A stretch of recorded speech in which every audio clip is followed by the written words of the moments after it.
जय हिंद दोस्तों। कैसे हैं आप? मैं उम्मीद करता हूं कि आप बहुत अच्छे होंगे। दोस्तों, जो हमारा एसआई का सेशन चल रहा है उसके संबंध में फिर आपके सम्मुख उपस्थित हूं, आपका हमदर्द, आपका दोस्त, आपका भाई। दोस्तों, जो आज का हमारा टॉपिक है ये दक्षिण भारत राजवंश के बारे में हम पढ़ेंगे। ये एग्जाम के पॉइंट ऑफ व्यू से दोस्तों यहाँ से कभी कभी क्वेश्चन आ जाते हैं। दक्षिण भारत जो राजवंश है जिसमें चोल, जो चालुक्य और पल्लव जो राजवंश है दोस्तों, जो जो महत्वपूर्ण राजवंश है, ठीक है, इनसे एग्जाम में क्वेश्चन आने की संभावना बनी रहती है, तो उनको आज हम देखेंगे। तो आइए शुरू करते हैं दोस्तों। ठीक है, दक्षिण भारत में चोल, चालुक्य, पल्लव और संगम काल। ठीक है, ये जो संगम काल है दोस्तों, ये क्या है? पल्लव राजवंश का कहाँ तक विस्तार है, चालुक्य कहाँ है, चोल कहाँ है। तो दोस्तों सबसे पहले मैं ये बतलाता हूँ, ये देखिएगा आप यहाँ पे। ठीक है, ये दक्षिण भारत है ना। ये कृष्णा गोदावरी नदी यहाँ से जाती है। इसके नीचे ये तीनों चारों राजवंश का विस्तार था। तो ये चोल राजवंश था दोस्तों, देखिएगा। ठीक है, भगवा कलर में आपको दिख रहा होगा यहाँ पे। ठीक है, ये चोल राजवंश है। फिर ये बीच में देखिएगा दोस्तों, चेर राजवंश। ये सबसे दक्षिण में जो तमिलनाडु तक गया है, कन्याकुमारी तक गया है, ये पांड्या राजवंश है दोस्तों। ठीक है, तो जो है चोल है, ये चेर है और ये पांड्या राजवंश है। ठीक है दोस्तों, तो ये गोदावरी कृष्णा नदी के जो मुहाने से लेके ये सभी राजवंश क्या हो जाते हैं, शुरू हो जाते हैं। तो दोस्तों अब देखते हैं हम संगम युग। 300 ईसा पूर्व से लेके 300 ईस्वी तक लगभग दोस्तों 600 वर्ष यहाँ तक ये संगम युग कहलाता है दक्षिण भारत में, जिनमें विभिन्न राजवंशों का समय रहा है। ठीक है, और ये काफ़ी ज़्यादा साहित्य की दृष्टि जो संगम युग है दोस्तों, काफ़ी ज़्यादा क्या रहा है, एक महत्वपूर्ण युग रहा है संगम युग।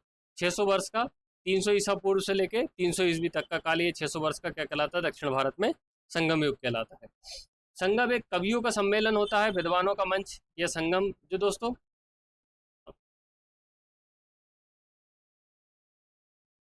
संगम मतलब क्या होता है, ये त्रिवेणी, आप त्रिवेणी संगम का सुना होगा दोस्तों। ठीक है, त्रिवेणी संगम कहाँ है? प्रयागराज में है। मतलब यहाँ पे गंगा, यमुना और सरस्वती क्या मिलती है, तीनों नदियाँ के मिल जाती है, तो हम उसको त्रिवेणी संगम बोलते हैं।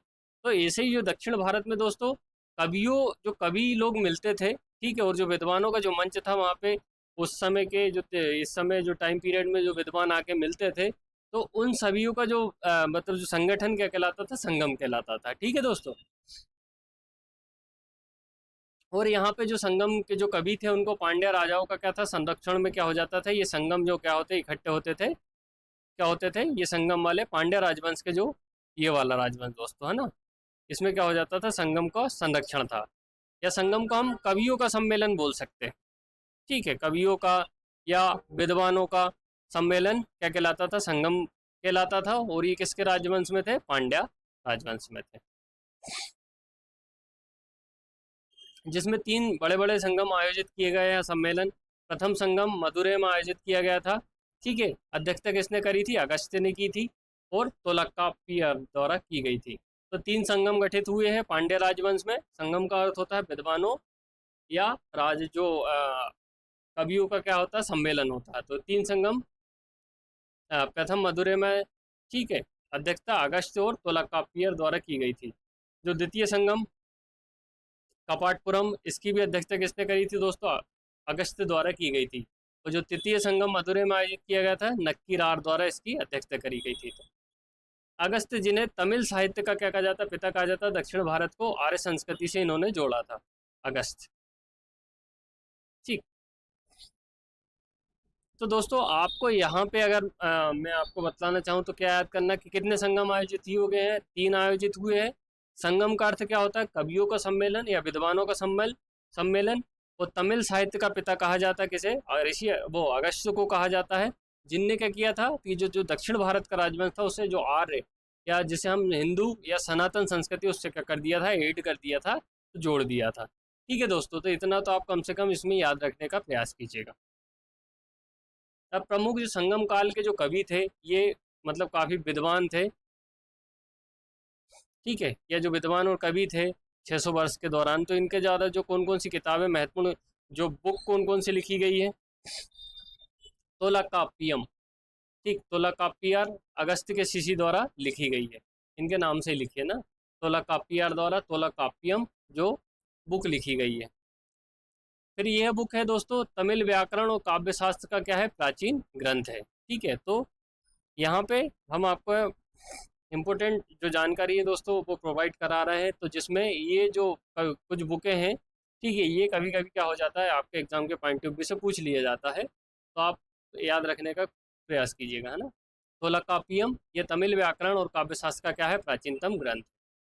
शिलप शिलप्पदिकारम ये इलांगो अधिगल द्वारा इसको क्या किया लिखा गया है। ठीक है, इलांगो अधिगल द्वारा। दोस्तों हम उत्तर भारत के हैं, तो दक्षिण भारत की क्या है जो भाषा है थोड़ी सी अलग है, तो हो सकता है कि आपको इनके प्रोनाउंसिएशन में थोड़ी दिक्कत हो, तो आप बार बार पढ़ेंगे तो आपको याद हो जाएगा। ठीक है दोस्तों, तो शिलप्पकादिकारम इलंगो अधिकल द्वारा चोल राजा कारिकल के जो क्या थे पौत्र थे, उन्होंने इसको लिखा है। ठीक है, इसकी ये महाकाव्य है और कन्नगी और कोवलन की दुखांत कथा है। ये दो पात्र हैं इसमें, कन्नगी और कोवलम।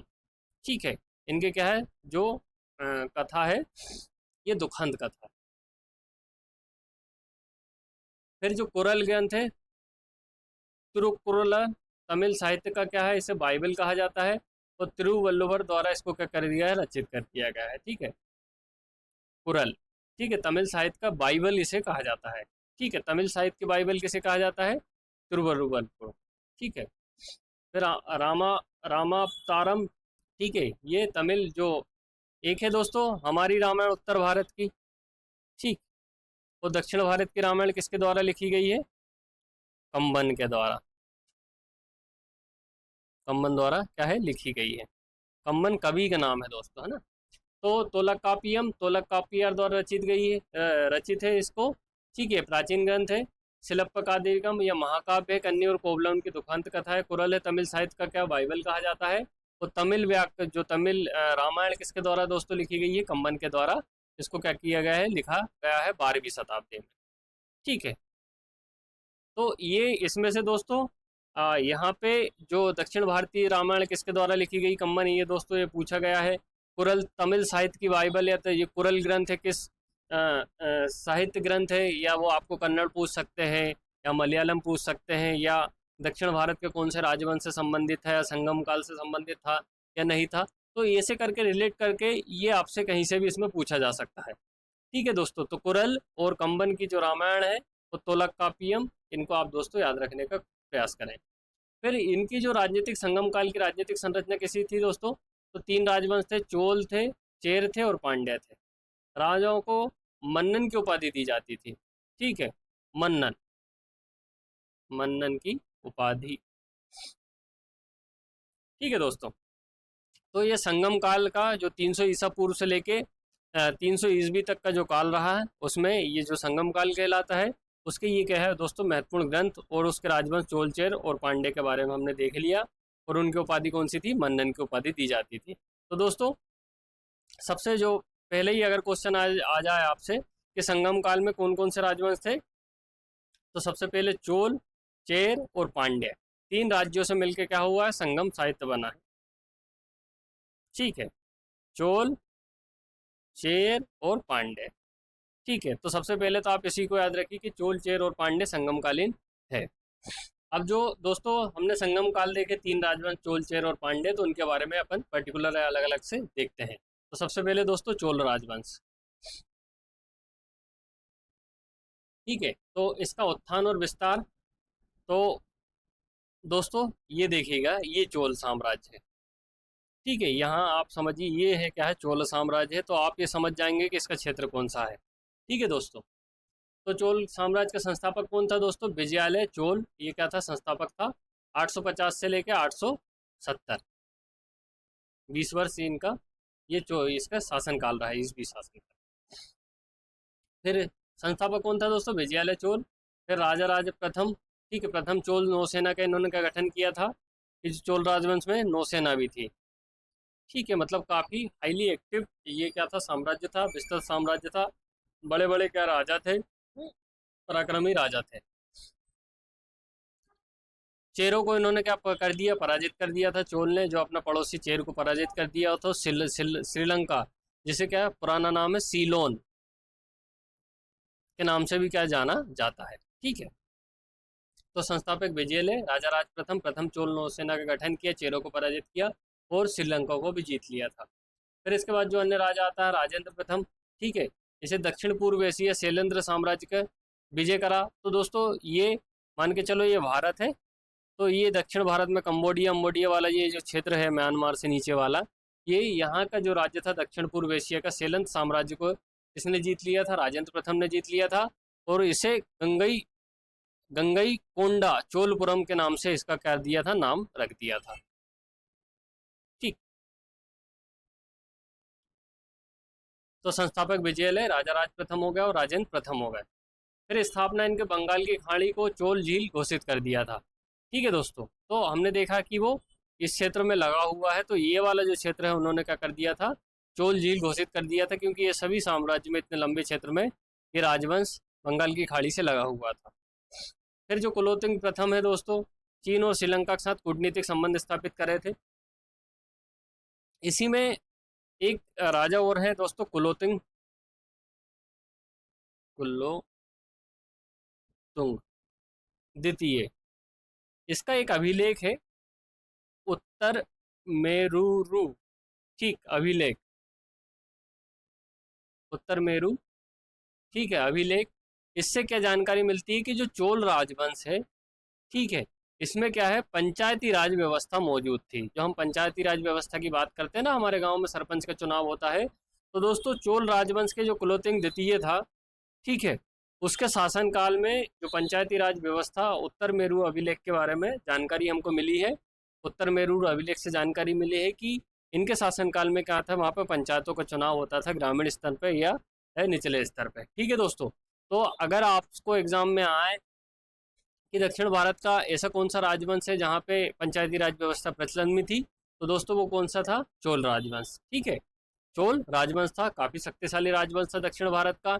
इनके पास नौसेना भी थी। इन्होंने क्या है, गंगई चोलपुरम तक भी आक्रमण करा, श्रीलंका के साथ संबंध स्थापित करे, चाइना के साथ संबंध स्थापित करे, तो काफी ज्यादा विस्तृत था। फिर अब इनकी प्रशासनिक व्यवस्था के बारे में देखते हैं दोस्तों। ये लिखी गई स्वायत्त ग्राम प्रशासन, हम इसे पंचायती राज व्यवस्था ही कहते हैं। फिर ग्राम सभा होती थी, स्वशासी संस्था होती थी, जो अभी भी हम दोस्तों हमारे ग्राम स्तर पे लेके ग्राम सभा का गठन किया जाता है। ग्राम सभा में वहाँ जो मतलब जितने भी 18 वर्ष से उम्र के सभी जो मतदान में भागीदार होते हैं वो ग्राम सभा के सदस्य बन जाते हैं, मतदाता। ठीक है, तो इनके शासनकाल में भी चोल में ग्राम सभा गठित की जाती थी। फिर बरियम क्या होती थी, समितियाँ होती थी विभिन्न कार्य करने के लिए, जो पर्टिकुलर समिति होती थी। फिर थोट्टम बरियम उद्यान समिति, एरीबरियम जलापूर्ति समिति, पड़बरियम वित्त समिति। ठीक है दोस्तों, फिर प्रांतीय विभाजन, प्रांतों को क्या कहा जाता था, मंडलम। ठीक है, प्रांत को विभिन्न भागों में बांटा जाता था, जिन्हें कोट्टम या वलनाडु जो जिले कहलाते थे, और नाडु को, ठीक है, उपजिले जो हम जनपद कह सकते हैं, और गांव जनपद को कुर्रम में बांटा जाता था। तो दोस्तों गांव, ठीक है, को बोला जाता था चोल साम्राज्य में कुर्रम। गांव से मिलके क्या बनता था दोस्तों, जनपद बनता है हमारे यहाँ पे, तो जनपद को नाडु बोलते थे। जनपद से मिलके बनता जिला बनता था, जिला को वलनाडु या कोट्टम बोला जाता था। और विभिन्न जिले मिलके क्या वो एक प्रांत का निर्माण करते थे, प्रांत को क्या बोला जाता था, मंडलम। तो दोस्तों ये क्रम याद रखने का प्रयास कीजिएगा कि प्रांतों को मंडलम कहा जाता था चोल में, और कुर्रम को गांव कहा जाता था। तो कुर्रम, नाडु, बलनाडु और मंडलम, ठीक है, ये प्रांतीय विभाजन था। वास्तुकला एवं कला की बात करें, ठीक है, जो प्रमुख मंदिर है, तो दोस्तों सबसे जो महत्वपूर्ण है इसमें बृहदेश्वर का जो तंजावुर का जो बृहदेश्वर मंदिर है, राजा राज प्रथम द्वारा इसको निर्मित कराया था। एक ही पत्थर से तराशा गया, यहाँ पे विशाल नंदी क्या है, रखा गया है। तो तंजावुर का बृहदेश्वर मंदिर किसके द्वारा निर्मित किया गया है, तो दोस्तों वो राजा राज प्रथम के द्वारा निर्मित किया गया है। ठीक है, ये किस वंश से संबंधित है, ये किस वंश से संबंधित है, तो चोल राजवंश से संबंधित है। ये कांस्य मूर्ति, नटराज मूर्ति आपने दोस्तों देखी होगी, नृत्य करती हुई मूर्ति है भगवान शंकर की। ये दक्षिणा मूर्ति गुरु शिव के रूप में प्रसिद्ध है। कि ये जो नटराज है वो शिव का जो नृत्य करते हुए एक क्या है दोस्तों, वो मुद्रा है। ठीक है, तो कांस्य मूर्ति जो किसकी है दोस्तों, नटराज की है। वो प्रमुख रूप से कौन से देव है, तो वो शिव भगवान है। ठीक है दोस्तों।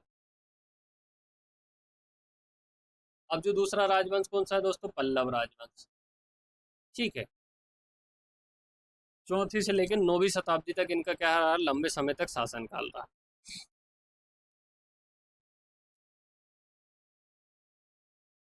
प्रमुख शासक एवं उपलब्धियां कौन सी, तो महेंद्र वर्मन प्रथम। ठीक, इन्होंने मत्त विलास प्रहसन नामक जो प्रमुख शासक रहे दोस्तों पल्लव राजवंश का। तो पल्लव राजवंश ये देखिएगा दोस्तों, चोल के ये दक्षिण में है, ये क्या है, पल्लव राजवंश। ये भी क्या है दोस्तों, बंगाल की खाड़ी से क्या हुआ है, लगा हुआ। ठीक, बंगाल की खाड़ी से लगा हुआ। तो महेंद्र वर्मन प्रथम, ठीक है, ये पल्लव राजवंश से मतविलास प्रहसन नामक इन्होंने क्या किया, व्यंग्य नाटक की रचना करी। फिर जो दूसरा शासक हुआ तो दोस्तों मतविलास प्रहसन, ये इंपॉर्टेंट बुक है दक्षिण भारत से, इससे को पूछा गया है एग्जाम में। ठीक, मतविलास प्रहसन की रचना किसने करी है, तो महेंद्र वर्मन प्रथम द्वारा। फिर नरसिंह वर्मन प्रथम द्वारा जो अलग सा चालुक्य पुलकेशन द्वितीय को पराजित किया, महाबलीपुरम तट मंदिर और पंचरथ का निर्माण करा। दोस्तों हमने पुष्यभूति वंश का जो शासक था हर्षवर्धन और चालुक्य नरेश पुलकेशिन द्वितीय सेकेंड के मध्य कौन सा, रेवा का युद्ध हुआ। तो पुलकेशिन द्वितीय ने किसको हरा दिया था दोस्तों, हर्ष को। फिर पुलकेशिन द्वितीय और नरसिंह वर्मन प्रथम जो, ठीक है, प्रथम के मध्य युद्ध हुआ दोनों के मध्य में। इसमें नरसिंह वर्मन प्रथम ने पुलकेशिन द्वितीय को क्या कर दिया था दोस्तों, हरा दिया था। तो पुष्यभूति वंश का हर्ष और पुलकेशिन द्वितीय की लड़ाई हुई, जिसमें कौन हार गया था, हर्ष हार गया था, पुलकेशिन द्वितीय हो गया, जीत गया था। फिर पुलकेशिन द्वितीय और नरसिंह वर्मन प्रथम की जो लड़ाई हुई थी उसमें नरसिंह वर्मन प्रथम जीत गया था और पुलकेशिन द्वितीय हार गया था। तो दोस्तों जो नरसिंह वर्मन प्रथम कौन से राजवंश से संबंधित था, पल्लव राजवंश से। फिर जो नरसिंह वर्मन प्रथम ने दोस्तों महाबलीपुरम का जो तट मंदिर और पंचरथ का क्या कराया था, निर्माण कराया था। फिर परमेश्वर वर्मन प्रथम आता है, इसने लोकादित्य या रणजय की उपाधि धारण करी थी। तो प्रमुख शासक पल्लव वंश के महेंद्र वर्मन प्रथम मतविलास प्रहसन की रचना करी है। नरसिंह वर्मन प्रथम ने किसको, चालुक्य जो नरेश पुलकेशिन द्वितीय को हरा दिया था और महाबलीपुरम का तट मंदिर निर्माण करा है। फिर परमेश्वर वर्मन प्रथम ने लोकादित्य की और रणजय की उपाधि धारण करी थी। फिर वास्तुकला के देखते हैं। ठीक है, तो महाबलीपुरम या मामल्लपुरम जो यूनेस्को के विश्व धरोहर सूची में स्थित है।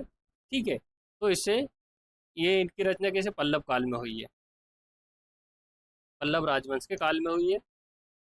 अब ये कौन कौन से हैं, तट मंदिर है, ठीक है, जो नरसिंह वर्मन द्वितीय द्वारा कराया गया है। अर्जुन की तपस्या का विशाल शिलाचित्र बना हुआ है यहाँ पे। पंचरथ है, 5 एकाश्म रथ है, यहीं पे बने हुए हैं, पल्लव राजवंश से संबंधित है। ठीक है दोस्तों, तो महाबलीपुरम का तट मंदिर तो आप याद रखिएगा। ठीक है, ये यूनेस्को के विश्व धरोहर सूची में भी है और ये काफ़ी, जो हम दक्षिण भारत में जब घूमने जाते हैं तो ये मंदिर बहुत लोग काफ़ी, या जो टूरिस्ट वगैरह वहाँ पे जाना पसंद करते हैं। ठीक है दोस्तों, अब जो अगला राजवंश है दोस्तों, चालुक्य राजवंश। राजनीतिक एवं सांस्कृतिक योगदान क्या है, तो दोस्तों चालुक्य नरेश जो पुलकेशिन द्वितीय था, ठीक है, जो हर्ष को जिसने हराया है और नरसिंह वर्मन प्रथम ने इसको हराया है। तो सबसे शक्तिशाली शासक था पुलकेशिन द्वितीय, कन्नौज के हर्ष को पराजित किया। इसकी जानकारी हमें ऐहोल अभिलेख से, ठीक, ऐहोल अभिलेख से हमको क्या हो जाती है, इसकी जानकारी मिलती है कि पुलकेशिन द्वितीय जो चालुक्य नरेश था उसने पुष्यभूति वंश के जो शासक था हर्षवर्धन को रेवा के युद्ध में, ठीक है, रेवा के युद्ध में या नर्मदा के युद्ध में क्या कर दिया था, हरा दिया था। ठीक है, ऐहोल अभिलेख से इसकी जानकारी मिलती है। फिर चालुक्य राजवंश की महिलाओं की भूमिका क्या है, विजय भट्टारी का एक जो चालुक्य राजवंश में प्रमुख महिला रही, ये चंद्रादित्य जो महाराज थे उनकी रानी थी। इन्होंने राजकीय आदेश जारी किए थे, इसकी हमको क्या मिलती है, जानकारी मिलती है इतिहास में। तो विजय भट्टारी का चंद्रादित्य की रानी थी। ठीक है, कुमकुम देवी विद्वानों को भूमि अनुदान दिलवाया, तो इनका भी उल्लेख मिलता है, विजय भट्टारी का और कुमकुम देवी। ये जो दोस्तों चालुक्य राजवंश, ये दोस्तों है ना, चोल और पल्लव से ऊपर वाला जो क्षेत्र है, महाराष्ट्र से सटा हुआ क्षेत्र है, यहाँ पे क्या है दोस्तों, चालुक्य राजवंश हमको देखने मिलता है। राजधानी चालुक्य राजवंश की बाताबी बादामी, जो कहाँ है, कर्नाटक। तो महाराष्ट्र और कर्नाटक वाला जो क्षेत्र आएगा दोस्तों, वो चालुक्य वाला आएगा। ठीक, राजधानी कौन सी थी, बाताबी हो या बादामी। तो दोस्तों सांस्कृतिक जो पुलकेशिन द्वितीय सबसे शक्तिशाली शासक हुए चालुक्य राजवंश का, जिसने हर्ष को हराया।